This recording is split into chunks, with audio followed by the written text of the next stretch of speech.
Praise the lord. ప్రభునామమునకు స్తోత్రములు కలుగునుగాక. ఈరోజు పాఠ్యాంశము యెషయా గ్రంథము 49వ అధ్యాయము 16వ వచనము. చూడుము, నా అరచేతుల మీదనే నిన్ను చెక్కియున్నాను. ఆమెన్.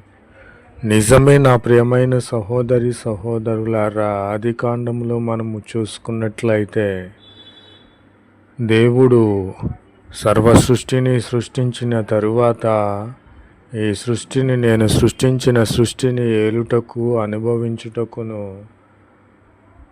మానవులను తయారు చేయాలి. అది నా రూపముగా ఉండాలి. నా యొక్క తలంపులు, నా ఆలోచనలు, నా క్రియలు వానికి ఉండాలని దేవుడు మట్టిని తీసుకొని తన అరచేతులలో ఆ యొక్క మట్టికి రూపమునిచ్చి తన ప్రాణమును ఆ యొక్క బొమ్మలోనికి ఊదగా అతడు నరుడు అయి ఉన్నాడు.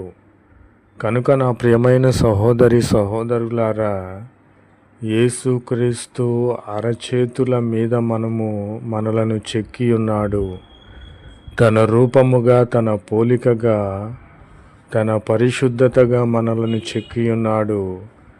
మనమైతే ఆదాము వలె తప్పిపోయి ఉన్నాము. మంచి చెడులను తెలియచేయు ఫలములను అనగా పాపము వైపును, వ్యభిచారము వైపును, లోక సంబంధమైన క్రియల వైపును వెళ్ళి ఆయన చేసినటువంటి ప్రాణత్యాగమును మరిచిపోయిన వారమై మనము భ్రష్టులమై ఉన్నాము. కనుక నా ప్రియమైన సహోదరి సహోదరులారా, యేసుక్రీస్తు వారి అరచేతుల మీద మనలను చెక్కి ఉన్నాడు. కనుక ఆయనకు తగినట్లుగా మనము జీవించాలి, ఆయనను పోలి జీవించాలి, ఆయన అడుగుజాడలో నడవాలని ప్రభు పేరిట మనవి చేయుచున్నాను. ఆమెన్.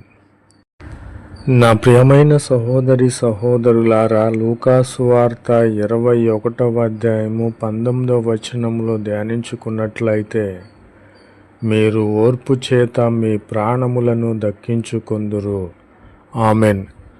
అవును నా ప్రియమైన సహోదరి సహోదరులారా, శతాధిపతి కుమార్తె చనిపోయి ఉన్నప్పుడు ఓర్పు చేత దేవుని యొద్ద వేడుకొనినప్పుడు ఆ యొక్క శతాధిపతి విశ్వాసము చూసి అతని కుమార్తె యొద్దకు వెళ్లకుండానే ఆయన ఉన్న చోటు నుండి ఆ యొక్క కుమార్తెను బ్రతికించి ఉన్నాడు, స్వస్థపరిచి ఉన్నాడు. కేవలము ఆ శతాధిపతి ఓర్పు చేత తన యొక్క కుమార్తె ప్రాణమును దక్కించుకొని ఉన్నాడు.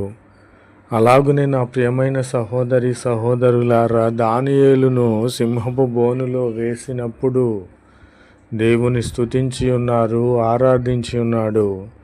కేవలము దానియేలు ఓర్పు చేత, దేవుడు ఉన్నాడనే ఓర్పు చేతనే తన ప్రాణమును దక్కించి ఉన్నాడు. ఆ సింహముల నోట పడకుండా దేవుడు రక్షించి ఉన్నాడు.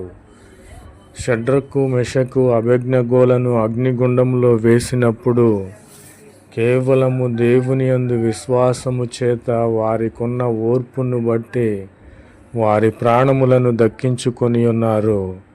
4వ వానిగా అగ్నిగుండంలో దేవుడు ఉండి వారిని రక్షించి ఉన్నారు, వారి ప్రాణములను రక్షించి ఉన్నారు, కేవలము ఓర్పు చేతనే. కాబట్టి నా ప్రియమైన సహోదరి సహోదరులారా, ఈ లోకంలో జీవిస్తున్నాము. ఓర్పును, సహనమును, పరిశుద్ధతను మనము కోల్పోకూడదు.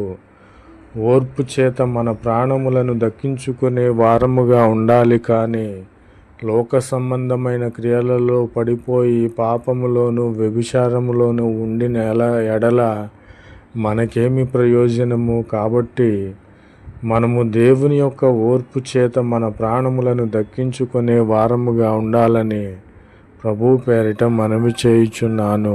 ఆమెన్. కొరింథీయులకు రాసిన 2వ పత్రిక 13వ అధ్యాయము 11వ వచనము. ప్రేమ సమాధానములకు కర్తయగు దేవుడు మీకు తోడై ఉండునుగాక. ఆమెన్.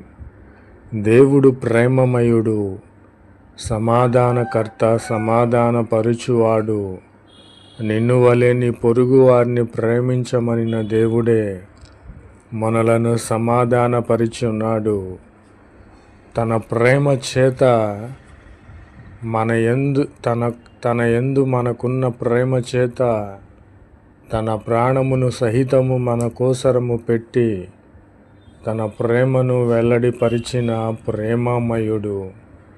నా ప్రియమైన సహోదరి సహోదరులారా, సృష్టికర్త అయినటువంటి ఆయనతో మనకు సమాధానము కోల్పోయి ఉన్నప్పుడు మనలోని ప్రతి అలజడిని దూరపరిచి మనలను తనతో సమాధానపరిచిన సమాధానమునకు కర్త అయినటువంటి దేవుడు మనకు తోడై ఉన్నాడు. కనుక ప్రేమ సమాధానములకు కర్త అయినటువంటి దేవుడు మనకు తోడై ఉండినప్పుడు మనము భీతి